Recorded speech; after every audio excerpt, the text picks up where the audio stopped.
ধূমপানের ক্ষতিকর প্রভাবের কথা আমরা অনেকেই জানি, তবে সাম্প্রতিক গবেষণাগুলো এই ক্ষতির পরিমাণ আরও স্পষ্টভাবে প্রকাশ করেছে। যুক্তরাজ্যের ইউনিভার্সিটি কলেজ লন্ডনের গবেষণায় দেখা গেছে, প্রতিটি সিগারেট গড়ে মানুষের আয়ু ২০ মিনিট কমিয়ে দেয়। গবেষণায় বলা হয়, পুরুষদের ক্ষেত্রে এটি ১৭ মিনিট এবং নারীদের ক্ষেত্রে ২২ মিনিট আয়ু কমায়। প্রতিদিন একটি প্যাকেট সিগারেট ধূমপান করলে জীবনের দৈনিক ৭ ঘণ্টা হারানোর ঝুঁকি থাকে। দীর্ঘমেয়াদে এটি একজন মানুষের আয়ু গড়ে ১০ বছর পর্যন্ত কমিয়ে দিতে পারে। বিশেষজ্ঞরা জানান, ধূমপান ছাড়ার মাধ্যমে হারানো আয়ুর কিছুটা পুনরুদ্ধার সম্ভব। যারা ২০ বা ৩০-এর দশকের শুরুতেই ধূমপান ত্যাগ করেন, তাদের আয়ু ধূমপান না করা ব্যক্তিদের মতোই হতে পারে। উদাহরণস্বরূপ, দিনে ১০টি সিগারেট খাওয়া একজন ব্যক্তি ধূমপান ছাড়ার মাধ্যমে বছরে প্রায় ৫০ দিন আয়ু রক্ষা করতে পারেন।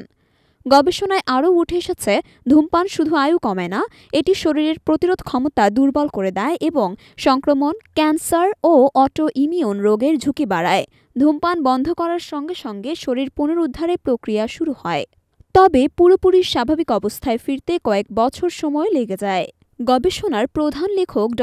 সারা জ্যাকসন বলেন, ধূমপান ত্যাগ করা আপনার স্বাস্থ্যের জন্য সবচেয়ে ভালো সিদ্ধান্ত হতে পারে। যত দ্রুত এটি বন্ধ করবেন, ততই আপনার জীবনের মান এবং আয়ু বৃদ্ধি পাবে। অন্যদিকে ড. ড্যারাক ডাফি বলেন, ধূমপান ত্যাগ করা কখনোই দেরি নয়, আজই এটি ছাড়ার সেরা সময়। যুক্তরাষ্ট্রে প্রতি বছর ধূমপানের কারণে ৪,৮০,০০০-এরও বেশি মৃত্যু ঘটে। তবে যারা ৪০ বছর বয়সের আগে ধূমপান ত্যাগ করেন, তাদের ক্ষেত্রে মৃত্যুর ঝুঁকি ৯০% পর্যন্ত কমে যায়।